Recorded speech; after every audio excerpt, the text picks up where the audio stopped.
Hello, everybody. My name is Graham Elwood, and you are watching The Political Vigilante. We're going to discuss with Richard Medhurst about the Julian Assange ruling. Richard, how you doing today? I'm great, Graham. How are you doing? Thanks for bringing me on.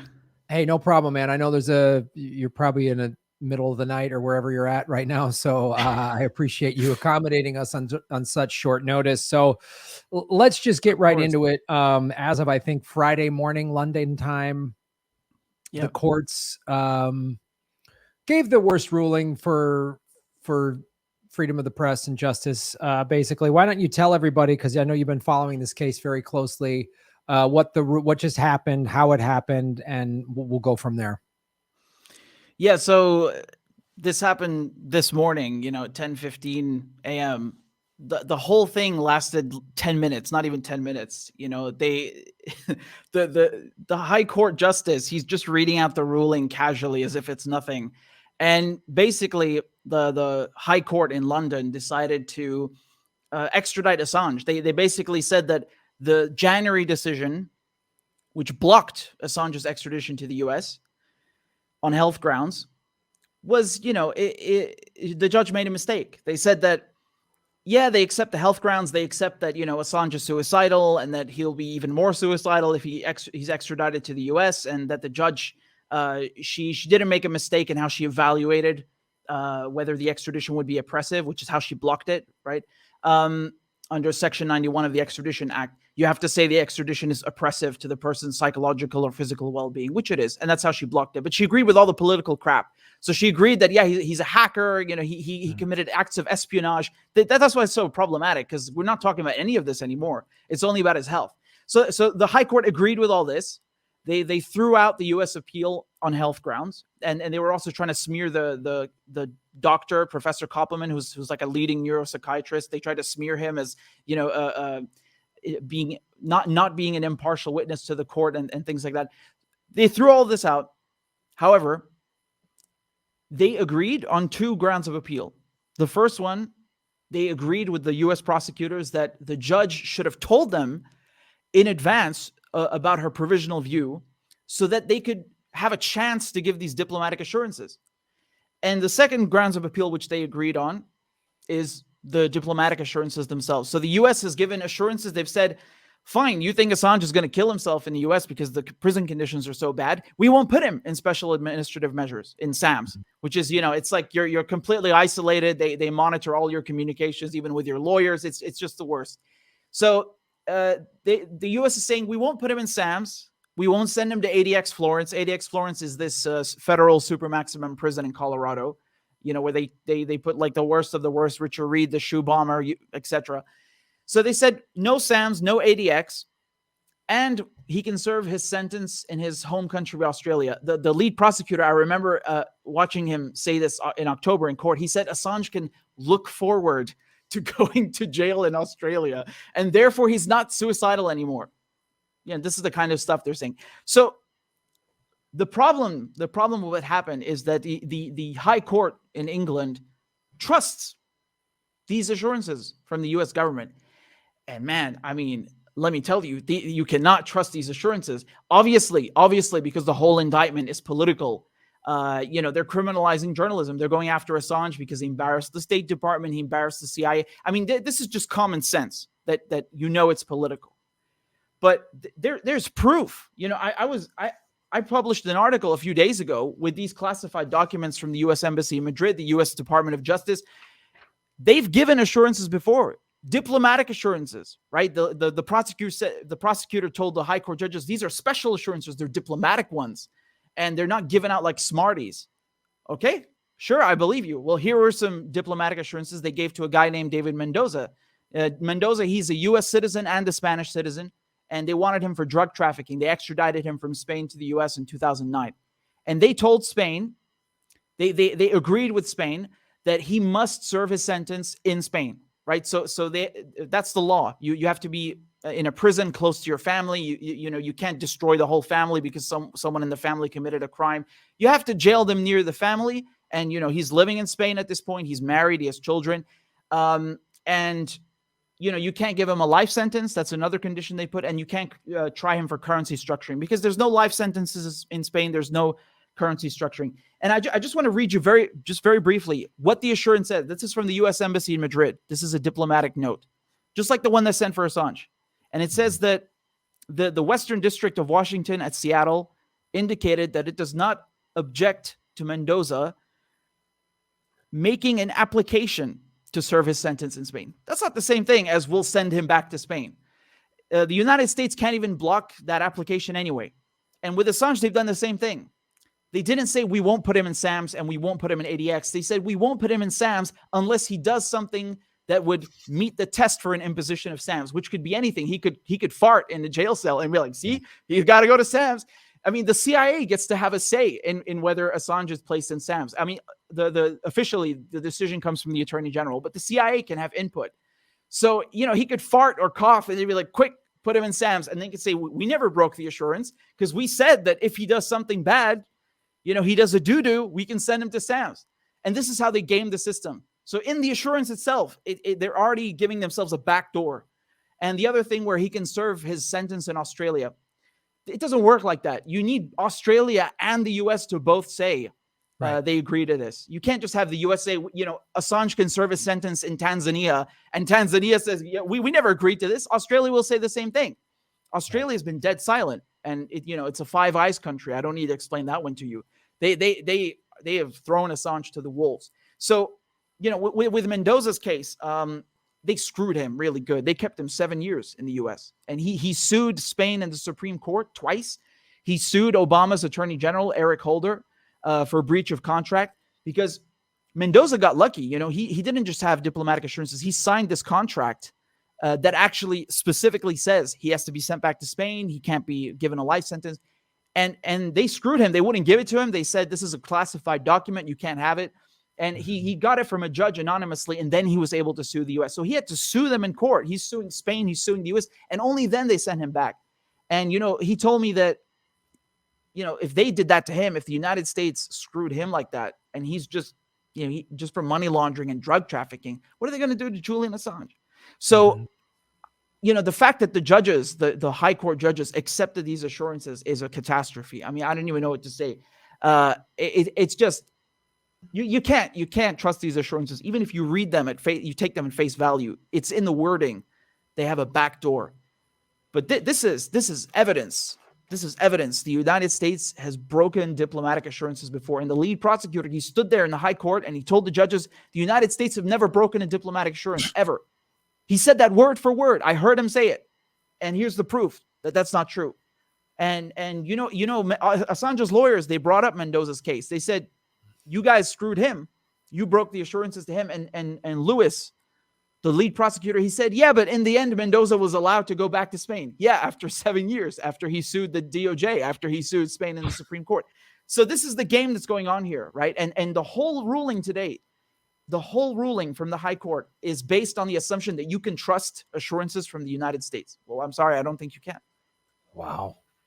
I mean, we've known from day one, this has been the U.S.'s long game on this, is to get him into the U.S. where they can kill him, and I think they'll, he's going to hang himself with a paper t-shirt like Epstein did, or whatever whatever kind of nonsense they're going to pull. But it's just so appalling. The United States is so full of shit just on a daily level. They just had this democracy summit or whatever, where what's his name? I forget which one idiot that Biden appointed to be head of morons or whatever. What's his name? I can't keep track of all these parasites, but they talked about journalistic freedom. They literally had the audacity to give a speech today at this bullshit summit talking about journalistic freedom while extraditing, flat out lying, like you said. They just lied in open court saying, we've never broken our promise. So they just lied in open court, and they're trying to and of course, because the media is owned by the big corporations and the CIA, every time they have an intelligence analyst, on their shows, that's a CIA op. The Democrats ran a bunch of CIA people in the last primary. And so no one in the corporate media is like, this is an atrocious, this is awful. This is horrible for press freedoms. You know, everyone, you know, a year or two ago, everyone was like wringing their hands and up in arms about Khashoggi because it was awful. But then it was like, oh yeah, then Julian Assange. I mean, it's, there's so many people that when they speak out against America, we don't, they're either they're terrorists or, you know, he was helping Russia or whatever nonsense they push out there. Because somehow it's Julian Assange's fault that Hillary Clinton didn't campaign in Wisconsin, Michigan, and Pennsylvania. And the exit polls showed that a lot of Americans hate the Clintons and hate the corporate media. So it's just really, it's incredible. It's incredible. I mean, like the way they boldface lie, it's just a form of insanity. I mean, it's literally, it's like I watch documentaries about, you know, people smoking crack or whatever. Like, well, I don't have a problem. Like, dude, you weigh 80 pounds and you have a face tattoo and you're like, you're done. Like you're a crackhead. And America's like, no, we're not. It's just like, I have more respect for like the mob and like drug cartels than I do the United States government, because they're more honest. They're just like, yeah, we're here selling drugs. We're criminals. If you cross us, we'll kill you. Like it's pretty upfront when you know, like, oh, I grew up with some mob guys in Chicago. Like I was very like, okay, I got it. I knew some gangbanger. I knew what their code was. I didn't mess with it. They didn't lie to me. You know, they were straight up. Like I got more respect for them than these guys in their 3-piece suits talking about this just with the American flag behind them. It's disgusting. It is. And I think it's messed up that European countries allow them to do this. Spain allowed the US to do this to Mendoza. The UK is allowing the US to do this to Assange. You know, like at the end of the day, I think Mendoza put it best when I was speaking to him. He said that, you know, he doesn't even blame the US, even though they screwed him like that. They gave him a 14-year sentence. They kept him for 7 years almost in the US. They screwed up his whole family. He says he doesn't even blame the US at the end. He blames Spain because they allow the US to do that. He expects the US to do that, to play these games. And I get his point. I understand his point, you know, because there's complicity here. And that's why they don't want this stuff coming out. You know, they don't want people knowing about these cases and knowing, you know, how they're gaming the system. Because you just said a few minutes ago that the whole game is to get Assange into U.S. jurisdiction. It's absolutely true. Once he's in the U.S., who's going to tell the U.S. what to do?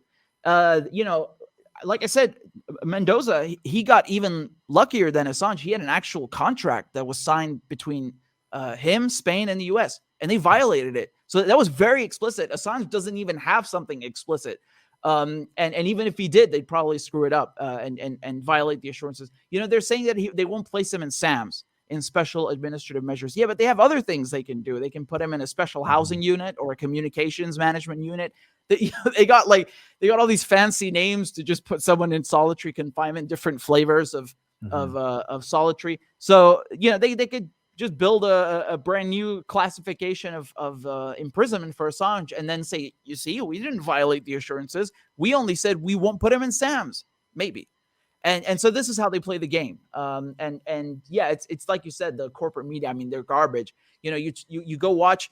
First of all, this is very funny because you have all these outlets reporting about Assange. I'm telling you, man, we're like 10 people in the court. So I know that these outlets that are not in the court, they're basically just ripping off of our reporting and spinning it the way they want to spin it, right? So they don't even say that, oh, it's an affront on press freedoms and so on. They almost paint it as a good thing. You know, in the headlines, they say like, I saw some headline today, I think it was CNN maybe, they said that the High Court cleared the last hurdle to extradite Assange, as if it's like some kind of challenge, you know, like finally there are no more obstacles to get him to the US. You know, it's really sick. And it's all because of this Russiagate bullshit. I mean, this is irrelevant. I can tell you one thing, though. If it wasn't with Hillary, they would have found some other thing to screw him with, you know, the CIA files, whatever it is.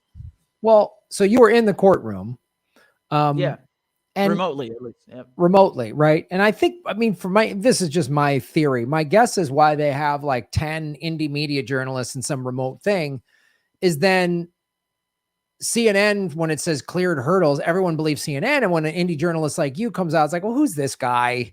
you know, in his garage or his apartment, talking to some other guy, you know, like we're deemed as just nutbags by the corporate, you know, and or mainstream people, or people that like, look, I trust CNN more than some guy in his apartment talking about vegan smoothies. I mean, let's be honest. So it's like, and that's part of it. So the indie journalists that are there really reporting can be marginalized, and, you know, look, we're throttled and shit. I mean, there's 245 people watching on a live stream, which is pretty good. I used to get 400 or 500 during my live streams. Now I get 200, 150.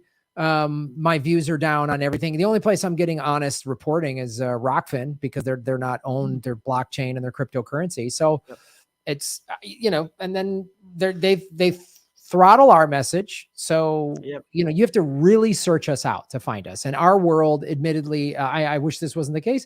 It's a small world. Our little indie media world is a small world. And most people that I talk to have never heard of TYT or Jimmy Dore or Jordan Sheridan. So there's certainly never heard of you or I. No offense. I mean, like they did, and that's by design. We're just deliberately kept in this little corner, and we're viewed as some crazy YouTuber, and we're lumped, like they view us just like, the flat earthers and the wing nuts, you know, like the lizard people. We're just thrown into that category, you know, and that's by design, so that nobody listens to what's actually happening. And so then when the CNN can literally push State Department talking points with regards to that's digested. That's completely digested. So my question, though, as we move forward, I mean, I hate to even use the term move forward, because this is pretty awful. Like, it is. What's the next, like, what is there left to do? Is there anything? I mean, like, what do we do? I mean, so Assange's lawyers, they released a statement right after the ruling, and they said that they're going to appeal this high court decision at the Supreme Court. So they're going to take it there. They have 14 days to make the application. I'm sure they will. Mm-hmm. The problem is, you know, all these documents from Mendoza's case, they haven't been presented in court. So I don't feel like there's been a fair, exhaustive look at these assurances. I think they've been accepted far too easily. You have to remember something. The U.S. only gave these assurances after the extradition was blocked. So I mean, depending on the jurisdiction, some judges might be inclined to call that fresh evidence. You know, you lose the case and then you come up with something else. Because again, the extradition was blocked in January, and then February 5th, the U.S. sends a diplomatic note saying, well, don't worry, we won't place Assange in SAMS, and we won't do this and this. And then they blame it on the judge. They say the judge should have told us that she's going to block it on health grounds. We could have given these assurances. Well, you didn't give the assurances before. What the United States spent during its time doing, I remember this lasted for a couple of days. They kept insisting that U.S. prisons are fine. You know, people can, the inmates can talk to each other, you know, by screaming through the plumbing, apparently. And, you know, they said there's an arts and crafts program, like in a federal supermax. They said that there's a point system, like you can basically downgrade, if you're in a really high security level, for example, in special administrative measures, that you can have the restrictions on you loosened bit by bit with some kind of good behavior program. The problem is no one's ever succeeded in doing that. You know, MCC, where they killed Epstein, right? The warden of that jail, she testified at the Assange hearing. Her name's Maureen Baird. And she said that she had prisoners in pretrial SAMs, in these special administrative measures. And I mean, you're in isolation the entire day, 23 hours a day. You cannot talk to anyone. She said the only human interaction you have is with the guards when they come to inspect your cell or give you food through the slot in the door. So I remember hearing this testimony from her in the court. And, you know, she said that it's a form of psychological torment being placed in SAMS. She knows, because she's the warden of the jail. And she also said another thing. She said there's never been a suicide in 13 years at MCC until Jeffrey Epstein. She just slipped that in there. I'm just saying. I'm just reporting. I'm just reporting what was said at the court. That's it. Yeah. Well, the Epstein trial, you know, like literally Ghislaine Maxwell, there's no mugshot of her. There's no perp walk. She's getting in the court in a private entrance. That's a whole nother, Of course, no one's talking about that trial. I mean, we're going to talk about Rittenhouse. We're going to have cameras there, but we don't know anything about Epstein. And then we get this Assange, which was just, another kangaroo show trial. Yeah. To me, and when you going back to all these countries, and like you said, Mendoza was more mad at Spain because America is doing what America does. And I feel the same way, like Australia, so if you're an Australian citizen, just so you know, your government does not have your back if it goes up against the United States. Again, if he was in a Chinese prison, the fucking whole world would be going, but no way, this is unbelievable. China, there'd be troops rolling up on the borders. I mean, give me a break. Yeah. We'd have the fucking Fifth Fleet in the Sea of Japan, just with every gun and just flying F-18s, right up on the border going. It's true. There'd be a Navy SEAL team trying to get him out. I mean, it would just be they'd be making movies on Amazon.com starring Mark Wahlberg. It would be fucking nuts, what would be happening. But this is they cleared the last hurdle. Anyway, the new Taylor Swift album's out or whatever they're going to tell us about. So, but one of the things I wanted to bring up here, because WikiLeaks was one of the first activist outlets to see the power in specifically Bitcoin, but cryptocurrency in general, because when PayPal shut them down, when they couldn't, this is before Julian got put in prison, when he was basically, even before he was in the Ecuadorian embassy, but they jumped on crypto because people could just pay them. They just had a crypto wallet and people could just pay them in crypto and it kept them going. And I know some activists that turned me on to crypto, Susie Dawson being one of them. And we know how the central banks, how the IMF pressured Ecuador. We said, there's a $500 million loan, but I don't know if you're going to get that if Julian's still in your embassy, right? So part of the pressure of these countries, these Five Eye countries, or even just Spain, or like you're talking about, these European countries that just bend over when the U.S. whips out its red, white, and blue dick. They just bend over and grab their ankles and here comes Uncle Sam, kids, it's coming. Part of it is the economic pressure that America wields around the world. And Satoshi, whoever that person is, realized how Bitcoin specifically, other altcoins, you can debate whatever their purpose, but specifically Bitcoin, if anyone out there reads the white paper on Bitcoin, one of its purposes is to take power away from the central bank so that countries like America, they sanction countries, which is an act of warfare. Even in this stupid summit today where they're talking about press freedoms, they had the audacity of Juan Guaido was the one speaking on behalf of Venezuela. It's just everything America does is a goddamn puppet show.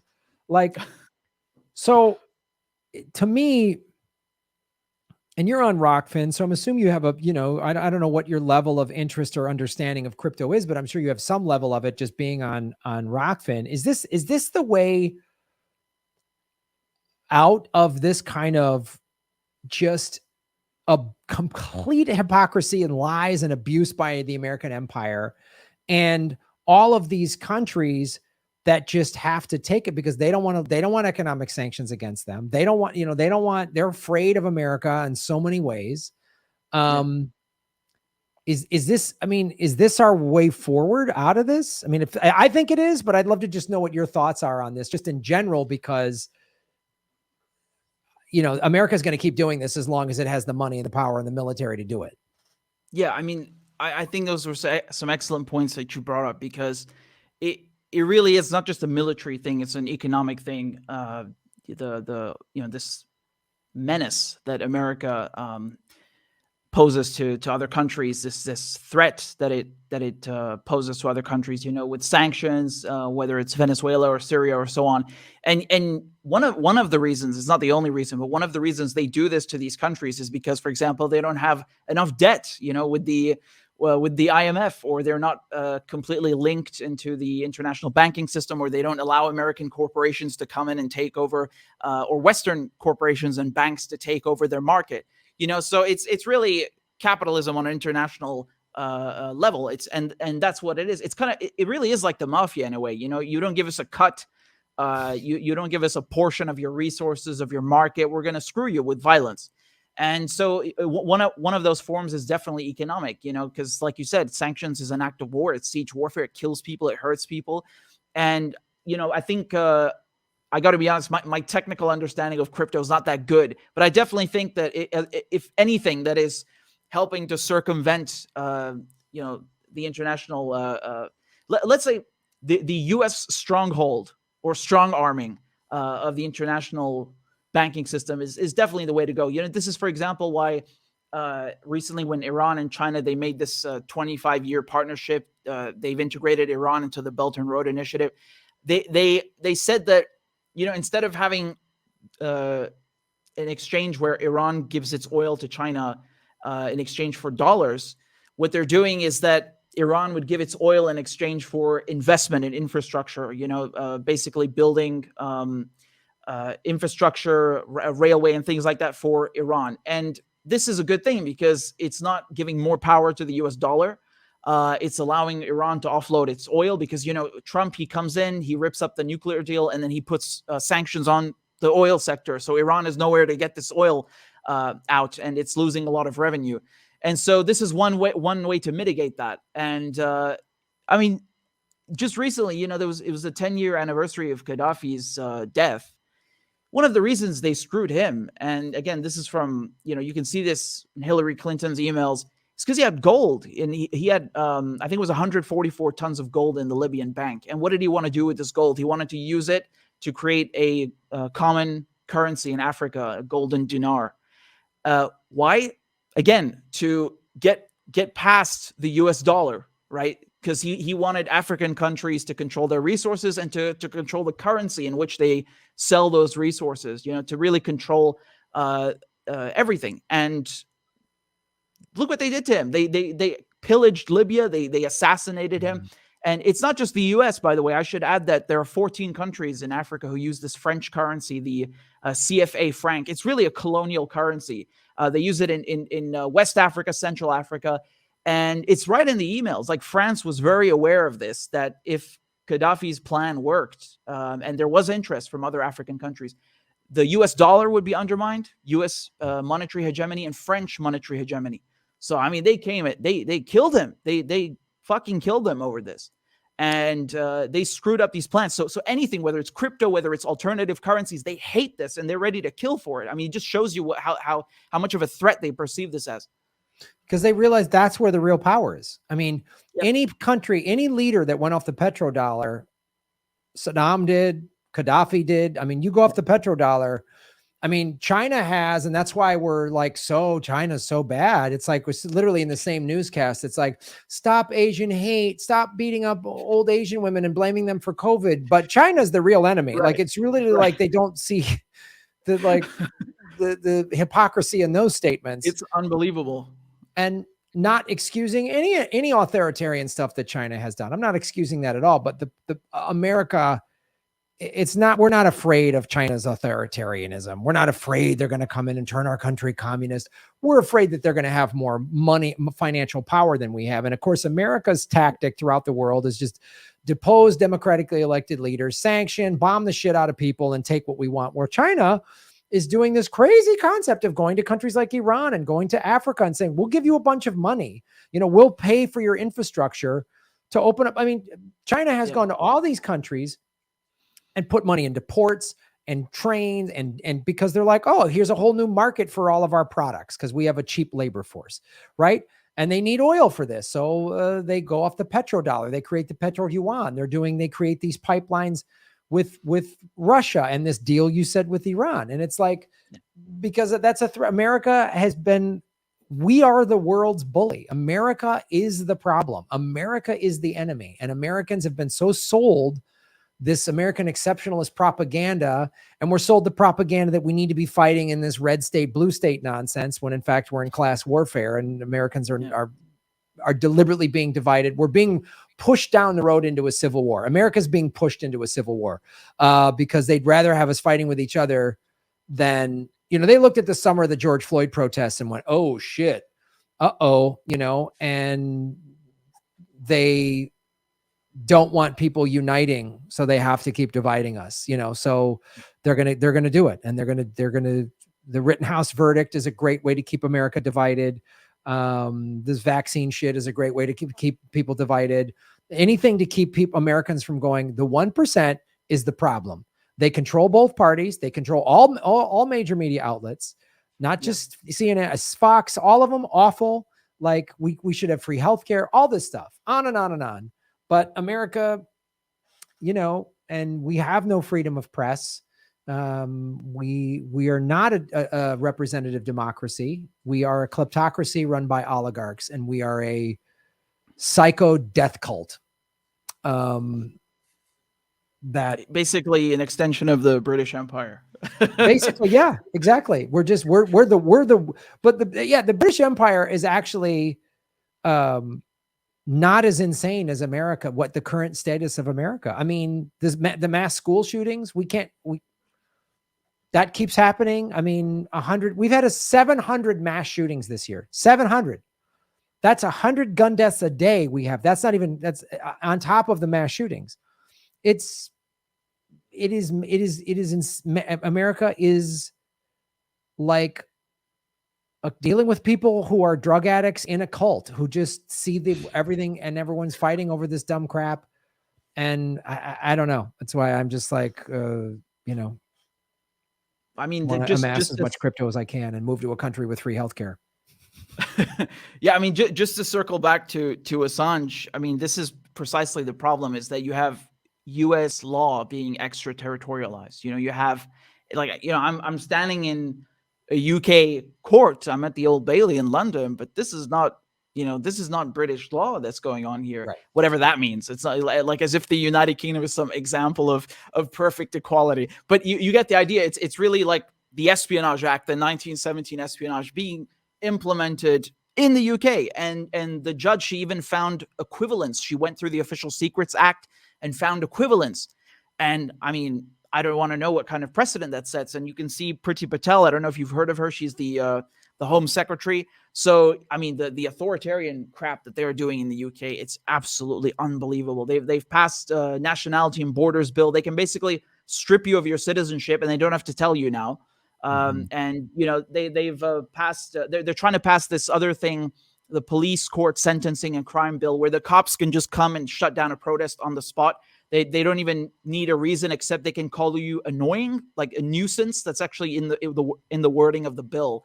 If you're being a public nuisance, they can just shut you down, even if you're a one-person protest. I mean, unbelievable things. And then, of course, they've proposed changes to the Official Secrets Act, where journalists could be given 14 years in prison for publishing classified documents that are, things that embarrass the government. So it's really, it's like they're taking cues from the United States, from the Espionage Act, and extraterritorializing the law. And it's not just the UK. It's really so telling that the United States quits all these international treaties. It's not a party to the International Criminal Court, to the Rome Statute.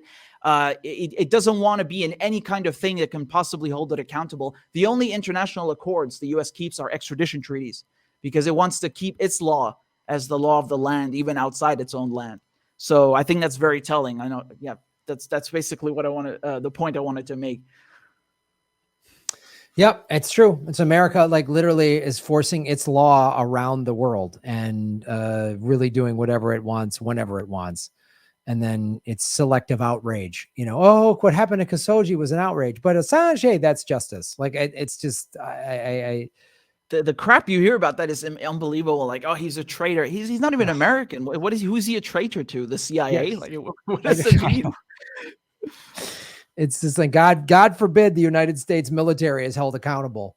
It's just, it's just an example. Like, and the domestic level, the police departments are not held accountable.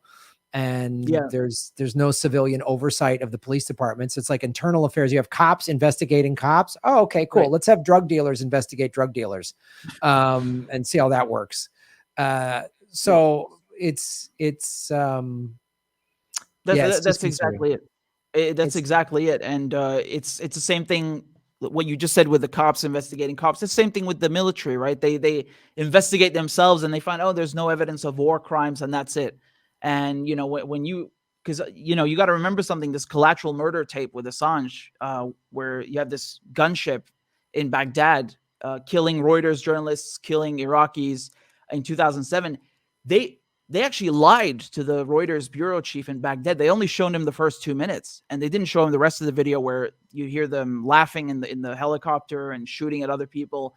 And they said nothing happened that day. So this again shows why you can't trust police to investigate themselves or the army to investigate themselves. You need journalism like this. Yeah, you absolutely do. Well, Richard, I know it's late there or early morning, wherever you're at. I really appreciate you taking the time, and thank you for being in the court and covering this and getting the word out to people. So before we let you go, any parting thoughts for everybody in terms of any sort of actions or anything people can do, especially here in America, what we can do as Americans to try to, I don't know what, but what can we do? I think, I think the number one thing is always to raise awareness, embarrass them, because the thing is with this case, they try as much as possible to stop us from reporting about it. They don't want to put it in the press. And I think especially with these assurances, cases like Mendoza's, it really, really exposes how untrustworthy they are. And the whole Assange case right now is hinging on these U.S. assurances. So, that's why I think Mendoza's case is more important than ever now, because he got very similar assurances, and it shows that they're completely they can't be trusted. The U.S. will violate them. If there's any direct action for Assange, protests, definitely take part in those. I always see people in the UK at the High Court. The activists there, they're brilliant, really brilliant people. They come over from all over Europe, from all over the world just to be there. They're great people. When we couldn't, they wouldn't let journalists into the court. We had to get through the public gallery, and the activists would come up 6 a.m. and wait and give me a spot so I could actually go in and cover the case. So they're really good people. That's kind of brilliant direct action that the activists do. So I don't know how it is in the U.S., but I'm sure I'm sure there's lots of local direct actions for Assange. So I would definitely encourage people getting involved in that. And it's a travesty what happened today. It really is, and I don't expect it to end anytime soon. It's such a travesty. They read it out casually in 10 minutes like it was nothing. I'm just speechless. Well, all right. Thank you for that. Folks, if you're watching, I'm going to call my congressman and say free Assange. I'm going to inundate them, call their phones. I called the DOJ on Katie Halper's show or something. So, I don't know if they listen to it, but maybe they'll listen to the reporting. I don't know. Yeah. Share this out. Call your local, call your state, your senators and your congresspeople and say Assange needs to be free. Call them out on social media, call their numbers, and just say this is atrocious. Yes. And if they kill him in prison, then there's more of them we need to take over. Like we need to do what if January 6th was actually to free Assange, I would have been behind it. So real prison break. I'll just say that. Yeah. So all right, man. Well, Richard, thank you so much for being on the show. I know it's been a while. We'll have you back on soon, dude. It's always great to see you, and I appreciate the reporting you're doing over there. Thank you so much, Graham. It's my pleasure. Thank you so much for having me on. All right, brother. Have a good day. Take care, brother. Bye-bye. Later. Richard Medhurst, ladies and gentlemen. He's out there doing real reporting. So